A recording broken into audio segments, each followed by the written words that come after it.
I still remember the exact moment my future was stolen from me. It was a warm June afternoon, just 2 weeks after my high school graduation. I sat in my father's home office, surrounded by the pretentious oil paintings and leather-bound books he thought made him look sophisticated. "Dad, I need my college fund," I said, placing my NIT acceptance letter on his desk. "The first tuition payment is due next month." My father didn't even look up from his computer. "There's been a change of plans, Alexandra." That's when I noticed the empty photo frames on his desk. The ones that used to hold my academic awards and honor roll certificates had been replaced with pictures of my brother Michael's latest football game. "What do you mean, a change of plans?" My voice trembled slightly. "That money's been set aside since I was born. Grandma helped build that fund." Finally, he looked at me, his expression distant. "Your brother needs the money more than you do. His new business venture requires significant capital." My brother, of course. Michael, the golden child, who had dropped out of 3 colleges and burned through his own trust fund with failed entrepreneurial ideas. "But it's my money," I protested, feeling my carefully planned future crumbling. I'd earned that scholarship to MIT. The fund was supposed to cover my living expenses and "Your brother needs the money more." Dad's voice boomed as he slammed his hand on the desk. "This is a family decision, Alexandra. Michael has a real opportunity here. Something that could save our company." I sat there, stunned into silence. Anderson Manufacturing, our family's company, had been struggling lately. Everyone knew it, even though my parents tried to maintain the appearance of success. But taking my college fund, the money my grandmother had specifically set aside for my education. "What am I supposed to do about college?" I asked, hating how small my voice sounded. My father shrugged, already turning back to his computer. "You're smart. You'll figure something out. Maybe take some community college classes, work part-time. It builds character." Character, right? Because having your future stolen builds character. I walked out of his office in a daze, nearly colliding with Michael in the hallway. He was wearing his usual smirk, the one that said he knew he could get away with anything. "Hey, sis," he grinned, waving a check in front of my face. "Thanks for the startup capital. Don't worry, I'll mention you in my success story someday." I wanted to scream. I wanted to tear that check into pieces. Instead, I watched him saunter away, $150,000 of my future tucked into his pocket. That night, I sat in my room, surrounded by college brochures and acceptance letters I could no longer use. My mother knocked once before entering, her face arranged in what she probably thought was a sympathetic expression. "Darling, try to understand," she said, perching on the edge of my bed. "The company needs this investment. Michael has such wonderful ideas, like the virtual reality bowling alley I cut in, or the gourmet pet food delivery service, or maybe the blockchain dating app." "This is different," she insisted. "He's more mature now. And the company. The company is failing." I finished for her. "I've seen the books, Mom. I did an internship in the accounting department last summer, remember? Or did you forget that too, like you forgot this money was meant for my education?" She flinched. "Alexandra, don't be dramatic. We're just asking you to be a team player." Team player. That's what they always called it when they favored Michael at my expense. When they attended his games instead of my academic competitions. When they praised his D+ in economics while ignoring my full scholarship offers. "Fine," I said quietly. "I'll be a team player. But remember this moment, Mom. Remember you had a choice." She left shortly after, probably to help Michael spend my money on another doomed venture. I waited until I heard her footsteps fade before pulling out my laptop. If they thought I would just accept this, they didn't know me at all.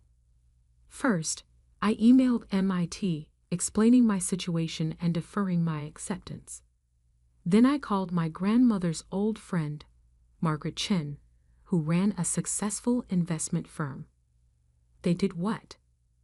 Margaret's voice crackled with anger when I explained the situation. Your grandmother would be furious. That money was meant for your education. I know, I said, trying to keep my voice steady. But I have a plan. I just need your help. Margaret had always seen something in me that my parents missed. She listened intently as I outlined my ideas, occasionally making thoughtful noises. It's risky, she said finally, but if anyone can pull it off, it's you. Come see me tomorrow. We'll work out the details. The next morning, while Michael was probably sleeping off a celebration hangover, I met Margaret in her office. By afternoon, I had a job as her personal assistant and a small studio apartment in the city. Your starting salary isn't much, she warned, but you'll learn more here than you would in any classroom. She was right. Over the next few months, I absorbed everything I could about business, finance, and corporate strategy. I worked 16-hour days, taking online classes at night, while learning the intricacies of hostile takeovers during the day. My parents barely noticed I had moved out. They were too busy dealing with the fallout from Michael's latest venture, a cryptocurrency for pet owners that failed spectacularly within 3 months. He just needs more time, I overheard my father telling the board of directors, and more capital. I made notes of everything, every failed investment, every missed opportunity, every poor decision. I watched from afar as Anderson Manufacturing's stock price fell, as valuable contracts were lost, as my father's grip on the company weakened. Margaret taught me patience. The best revenge isn't swift, she would say, reviewing market reports with me. It's methodical, strategic. You wait until they think they're safe, then you show them exactly what they overlooked. I took her lessons to heart. While my family thought I was just a secretary, I was building my own investment portfolio. Every spare dollar went into carefully chosen stocks. Every bonus was reinvested. I learned to read market trends, to spot undervalued companies, to recognize opportunities others missed. 1 year became 2, then 3. Michael burned through my college fund and started asking for more. The company's stock price continued to fall. My father's hair turned grayer, his shoulders more stooped. And me? I was growing stronger, smarter, more capable than they could have imagined. 5 years after they stole my future, I started my own investment firm. Small at first, specializing in turning around struggling companies. Margaret introduced me to her contacts, vouched for my abilities. Alexander Anderson? People would ask. Any relation to Anderson Manufacturing? No. I would reply smoothly. Just a coincidence. Let them think that. Let my family think I had disappeared into obscurity. They would learn the truth soon enough, because I had a plan 8 years in the making. And as I watched Anderson Manufacturing's stock price hit an all-time low, I knew it was finally time to make my move. They had taken my college fund, thinking they were securing their future. Instead, they had set in motion events that would give me their entire company. And the best part? They would never see it coming. The Anderson Manufacturing headquarters still dominated the city skyline, but the building had lost its shine. The brass nameplates were tarnished, the marble lobby showed signs of wear, and the receptionist's smiles seemed strained. I noticed all this as I walked through the front doors for the first time in 8 years, dressed in a Channel suit that cost more than my father's car. "I have an appointment with the board," I told the receptionist, using my professional voice, the one that had closed millions in deals. "Alexander Sterling, representing Sterling Capital." She didn't recognize me. Why would she? The quiet, studious daughter of James Anderson had disappeared long ago, replaced by a woman who had built a $300 million investment firm from nothing. "Of course, Miss Sterling. The board is expecting you. 18th floor." I smiled, thinking of the last time I'd been in the boardroom. I was 16, giving a presentation about modernizing the company's inventory system. My father had dismissed my ideas as naive. Now, 8 years later, the outdated system was just one of many problems dragging the company down. The elevator doors opened onto a floor that hadn't changed since my childhood. Same dark wood paneling, same pretentious oil paintings, same sense of fading glory. But now I could see what I couldn't before: the desperate attempt to maintain appearances while everything crumbled. "Ms. Sterling," the board chairman, Thomas Wright, greeted me warmly. "Thank you for coming on such short notice." I shook his hand, noting the nervous energy in the room. 10 board members sat around the massive table, all wearing expressions of barely concealed desperation. My father's seat at the head of the table was conspicuously empty. "Where is James Anderson?" I asked, though I knew exactly where he was, trying to secure last-minute financing to prevent this very meeting. "Mr. Anderson is unavoidably detained," Thomas said carefully. "But as chairman, I have full authority to proceed with these discussions." I opened my briefcase, removing a thick folder of documents. "Very well. Shall we begin?" For the next hour, I methodically laid out Sterling Capital's offer to buy Anderson Manufacturing. Every weakness in the company's position, every failed initiative, every misstep from the past 8 years. I presented them all in devastating detail. "Your stock price has dropped 70% in 5 years," I noted, displaying graphs on the presentation screen. "Your market share has declined by 45%. Your latest attempts at modernization, led by Michael Anderson, have resulted in losses exceeding $20 million. The board members shifted uncomfortably. They knew all this, of course, but hearing it laid out so clinically made it impossible to ignore. "Sterling Capital is prepared to offer $45 per share," I continued. "A generous premium over your current trading price of $28. We'll assume all debt obligations and guarantee current employment levels for at least 6 months. "And management positions?" Thomas asked nervously. "The Anderson family has run this company for 3 generations. Current management will be evaluated based on performance metrics," I replied coolly. "Those who demonstrate value will be retained. Others will be relocated." The double doors burst open. My father stormed in, his face red with fury, Michael trailing behind him like a lost puppy. "This meeting is over," he'd announced. "Anderson Manufacturing is not for sale." I turned slowly, savoring the moment. "Hello, Dad." The color drained from his face. Michael's mouth fell open. The board members looked between us in confusion. "Alexandra?" My father's voice was barely a whisper. "Actually, it's Ms. Sterling now," I corrected him. "Though I'm not surprised you didn't recognize me.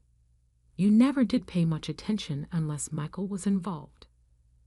Your Sterling Capital?" Michael stammered. "Impressed?" I smiled. "I'd built it without any help. No stolen college funds needed." My father gripped the back of a chair, his knuckles white. This is impossible. You're just what, Dad? A girl who should take community college classes? Work part-time to build character? I turned back to the board. Gentlemen, let me be clear. Your company is failing. Your CEO's leadership has been disastrous. And his heir apparent, I glanced at Michael, has proven himself incompetent with every opportunity he's been given. Now see here, my father started, but Thomas cut him off. She's right, James. The numbers don't lie. We've lost confidence in your leadership. I placed a final document on the table. Sterling Capital's offer expires in 48 hours. After that, we'll begin buying shares on the open market at a much lower price. Your choice. You can't do this, Michael protested. This is our company. Correction, I said sharply. This was grandfather's company, which you and Dad have nearly destroyed. The same way you destroyed my college fund with your ridiculous ventures.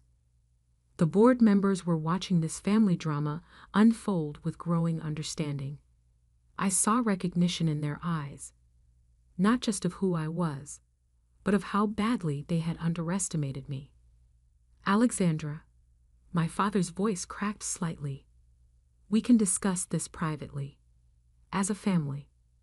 Like we discussed my college fund. I kept my voice steady. No, Dad. This isn't a family matter anymore. This is business. And in business, unlike in this family, competence matters more than birth order. I gathered my documents, tucking them back into my briefcase. You have 48 hours. I suggest you use them wisely. As I walked toward the door, Michael called out. Wait, what about me? What about my position? I turned back one last time. Remember what Dad told me 8 years ago. You're smart. You'll figure something out. Maybe take some community college classes, work part-time. I hear it builds character. The boardroom erupted in chaos as I left. Voices arguing, papers shuffling, my father's authority crumbling in real time. But I didn't stay to watch. I had more important meetings to attend. In my car, I checked my phone. Messages from our stock monitoring team confirmed that Anderson Manufacturing's share price was already dropping on rumors of the takeover. Right on schedule. Margaret had taught me well. In business, she always said, timing is everything. You wait until they're at their weakest, then strike when they think they still have options. I had given them 48 hours, but I knew they wouldn't need that long. The board had already made up their minds. My father's reign was over. All that remained was the formal surrender. And somewhere, I hoped my grandmother was watching, knowing that her investment in my future hadn't been wasted after all. It had just taken a different path than anyone expected. The next 48 hours would change everything. The company would be mine, and my family would learn that the daughter they had dismissed had become the architect of their downfall. But this wasn't just about revenge. It was about justice, about proving that merit should matter more than gender or birth order, about showing that their biggest mistake wasn't taking my college fund. It was underestimating what I could become without it. I opened my laptop to review the transition plans we had prepared. 8 years of preparation were about to pay off. They had no idea what was coming. They didn't need 48 hours. The board's decision came in less than 24.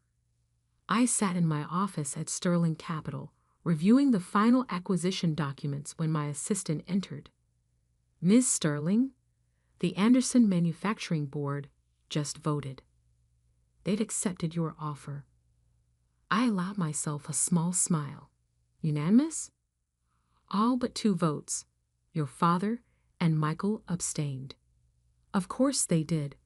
Too proud to admit defeat, too powerless to prevent it. There's more, my assistant continued. Your mother is in the lobby. She's quite insistent about seeing you. I glanced at the security feed on my computer. There she was, wearing her finest pearls and most expensive suit, trying to maintain her dignity while security guards politely but firmly kept her away from the elevators. Send her up, I said after a moment. It's time we had a talk. My mother swept into my office 5 minutes later, her eyes widening as she took in the view from the 40th floor. My office was everything my father's pretended to be, genuine power instead of borrowed importance. Alexandra, she began, her voice wavering slightly. We need to discuss this as a family. 8 years too late for that, Mom. I gestured to a chair. But please sit. Would you like some coffee? Perhaps tea in your favorite china cups, like the ones you used to serve while telling me to be more like Michael. She sank into the chair, her composure cracking. You don't understand what this will do to your father, to our family name. I understand perfectly.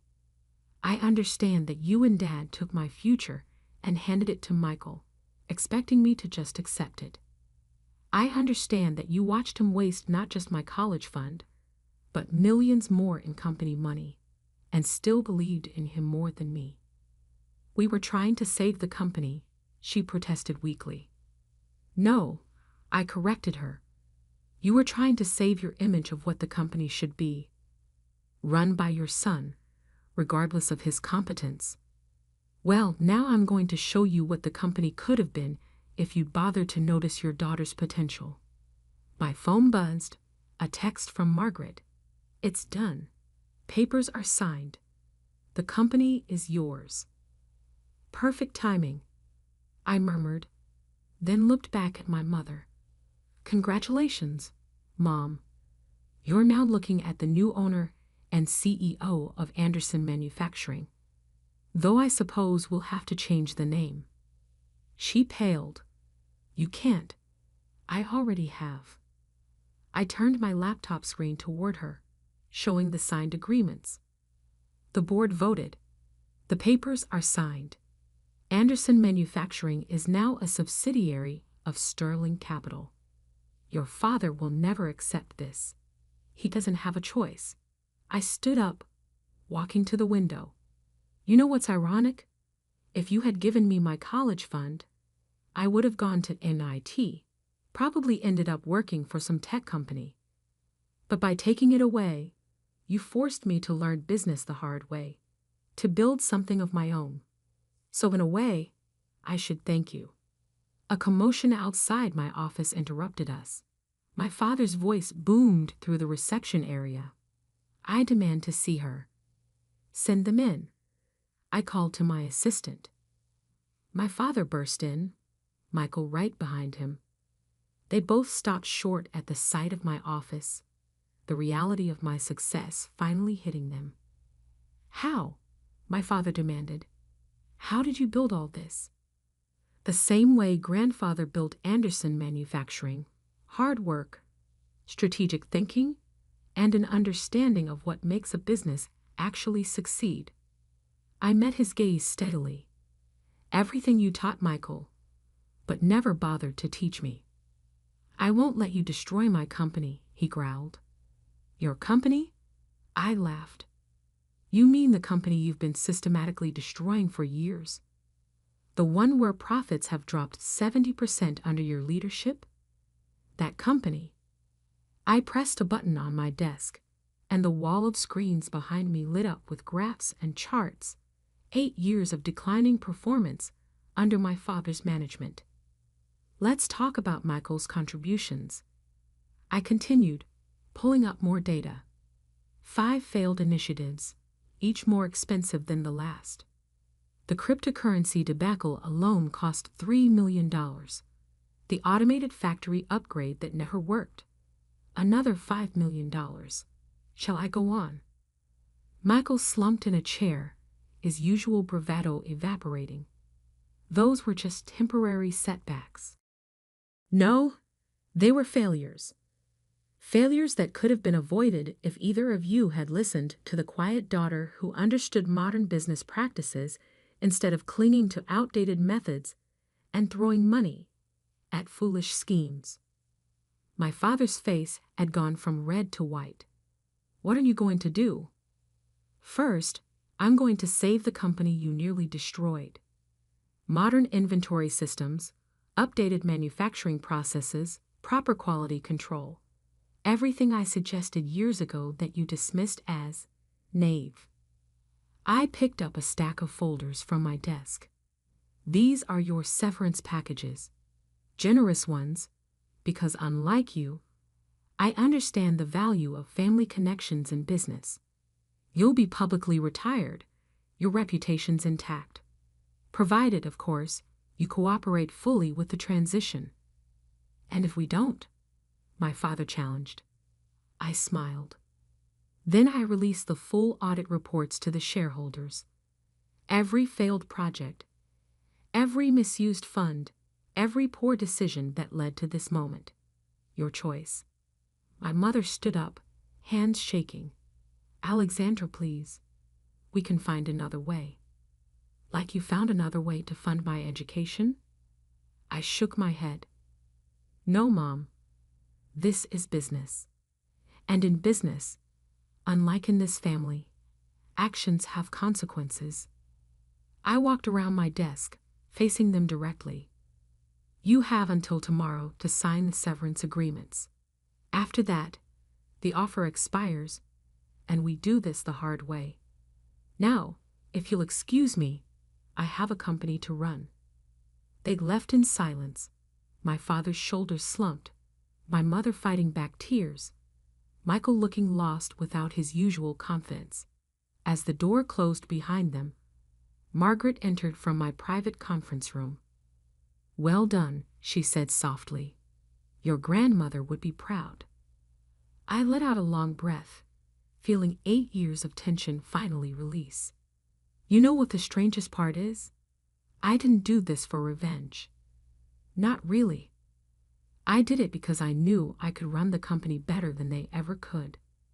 Margaret smiled. That's why you'll succeed where they failed. Now, shall we discuss the rebranding strategy? Over the next year, Anderson Manufacturing transformed into Sterling Industries. The changes I had proposed years ago were finally implemented, bringing the company into the modern era. Profits rose, employee satisfaction improved, and our market share began to recover. My father retired to Florida, unable to face his former business associates. My mother threw herself into charity work, trying to maintain her social standing. Michael, surprisingly, found his footing in sales. Once he was forced to work his way up from the bottom, he actually developed some real skills. As for me, I kept my grandfather's original business plan framed on my office wall, right next to my first dollar earned and the MIT acceptance letter I never got to use. They remind me daily that success isn't about proving others wrong. It's about proving yourself right. They took my college fund, thinking they were securing their future. Instead, they gave me the motivation to take everything they had. But more importantly, they taught me the most valuable lesson in business. Never underestimate the quiet ones. They're usually the ones paying attention. And sometimes, they're the ones who end up signing your paychecks.